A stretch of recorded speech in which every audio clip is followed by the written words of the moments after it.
G'day folks, today I'm going to be reviewing the card game Tryce. This game came out in 1969 from the 3M company, and it is for 3 to 6 players. Now Tryce is a rummy style game that involves groups, runs, and words, which I'll talk about in a little bit, and you're going to be trying to fulfill certain contracts that are in the game. What you're going to be doing is you're going to be melding down cards that make the groups, the runs, or the words, and you also have an opportunity to buy cards from the discard pile if you need to, which is a little bit different than I am used to. So let me go ahead and show you this game. Okay everybody, let us go ahead and show you the game. Open it up and you're going to have two standard decks of cards here.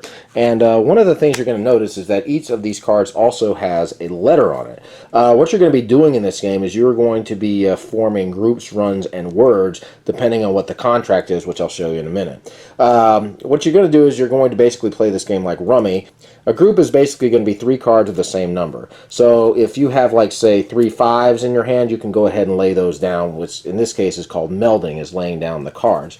A run is composed of 4 cards that are sequential that are of the same suit. So an example of a run would be a 5 of spades, a 6 of spades, a 7 of spades, an 8 of spades, etc. And then of course the word is just basically spelling a word using these cards here. So if you were to spell, say, the word, and it has to be at least 4 letters long, so you could spell G-R-I-N as grin and lay that down. And then of course you can also add cards to your meld or to your opponent's meld, which basically means if I had an S in my hand and I wanted to make grins, I could very well do that, or some other kind of a word that would work. You also have the jokers over here, and the jokers can be used to as for any numbered card, and they also can represent any letter. Now, an interesting thing with a joker is if you actually have a meld down, let's just say I happen to have a 4 and a 5 and a 6 laying down here on the table of hearts, but I happen to have a heart in my hand. What I can do is I can go ahead and actually take the joker and replace the heart like so, and then I would have to simply place the joker on either end of the run. Now my opponent can do the same thing, so if my opponent had a 6 of hearts, he could do this very same thing. Now aces can be played high or low, so if you wanted to do a run with the ace, you could do ace 2 3 4 or jack queen king ace. Alright, now we go to the information board over here, and this is on the bottom of the box.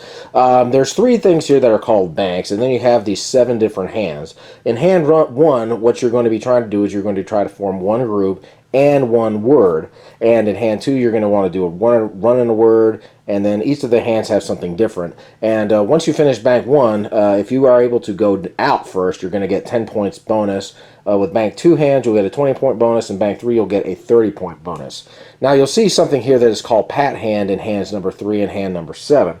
Basically what that means is that you're not going to be able to play any cards on your opponent's melds, and you're not going to be able to do a discard when you go out. Typically when you go out, you can go ahead and play out all your cards and then discard a card and finish the hand. When you're doing a pat hand, you're not going to be able to do that. You're going to have to lay out all the cards on the table without doing a discard.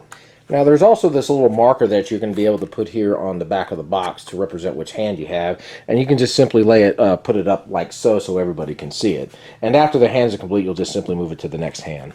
Now there is a unique rule if you are the dealer. You're going to have an opportunity to try what is called the perfect cut.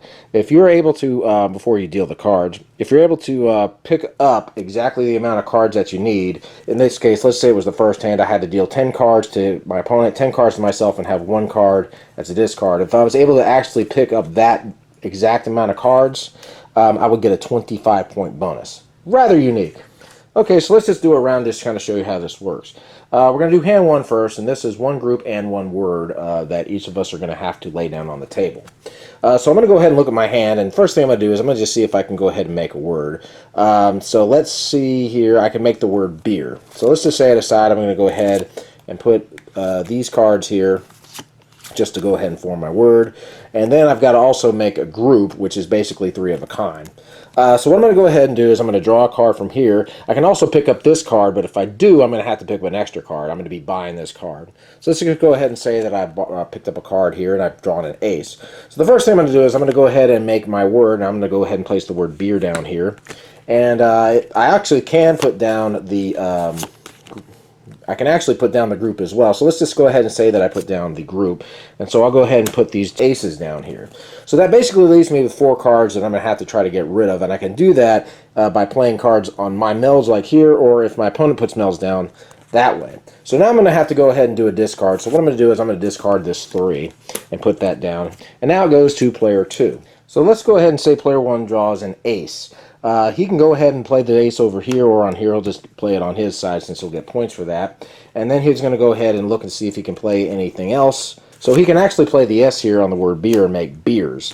So then what he'll do is he'll go ahead and just discard. And let's just say he goes ahead and discards this card. So let's just say player 1 is down to 1 card and he goes ahead and he draws an S. So what he decides to do is he's going to go ahead and play the S on hives over here, and that leaves him with 1 card, and he's going to go ahead and discard the card, and that is going to end the round.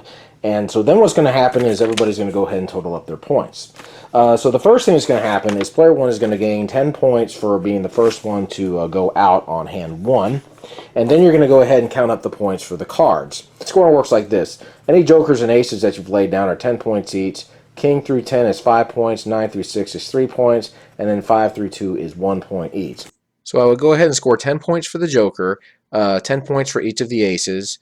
I would score 3 points for the 8, 1 point for the 2, 3 points for the 9, 3 points for the 7, and the queen is worth 5 points.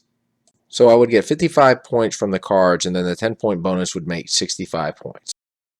Now my opponents are going to count up points that they've also laid down, but they're going to subtract points for anything that they've had in their hand. So in this case, my opponent would score 30 points over here, but he's going to have to deduct 10 points for this, 1 point for that, 1 point for that, 1 point for that, and 5 points for that on his total score. And the same for player 3. And then after that, we are going to go ahead and go to hand number 2, and we'll deal out 10 cards for that. And then we'll go to these hands over here. And after we've played every single hand, the player that has the highest amount of points is going to win the game. So my thoughts on the card game Tryce. Well, first of all, I got this game at a thrift store at a Goodwill of all things, and it was a pretty big surprise to me because this is a very hard game to find. I've seen brand new copies of this game go on eBay for like $100. There's also the Gamette version that goes in the little box, and I like that version better, but I'll take this one any day. This version was missing a card when I got it, and so what I did was I made a card myself. I printed out the back, and it's a little bit faded, but I mean, it works for what we're trying to do, just play the game. But anyway, this is a pretty fun game. This game is one of those games that takes maybe about an hour or so to play. It took my wife and I about that long. And I really like the addition of having spelling the words. That definitely adds an element of strategy to the game. And of course then the groups and the runs. And it's a cool game. I like it. The scoring is actually very unique in this game too, because you want to try to play out your high cards, but you might not have the groups or the runs that you need in those cards. So you have to kind of figure, okay, do I want to try to collect the high cards and score, or do I want to go ahead and try to make a lower hand knowing that I can complete that hand? Because if you get stuck with those cards in your hand and your opponent goes down, that's going to cost you a lot of points. And also another thing to think about is when you're melding, when you're trying to get rid of cards, do you want to go ahead and try to score on your opponent's melds, because he's going to score points if you do that. So this is a rather cool game. I don't think I've really ever seen a game like this. I've seen some word rummy games, and of course just regular rummy games, but nothing that really combines words and the typical rummy style game. If you see this game at a thrift store, I would definitely pick it up. As I said, this game is worth some money, and it's rare. Typically on eBay, I guess a used copy of this goes for probably about 35 bucks. You don't really see these very often. And the regular version goes for probably about 25, 30 bucks as well. I don't see them on eBay that often, so if you like rummy game type games, I would definitely snatch this up. I like it. So guys, that is my review of the Tryce game. I hope you all have a great day and keep on gaming.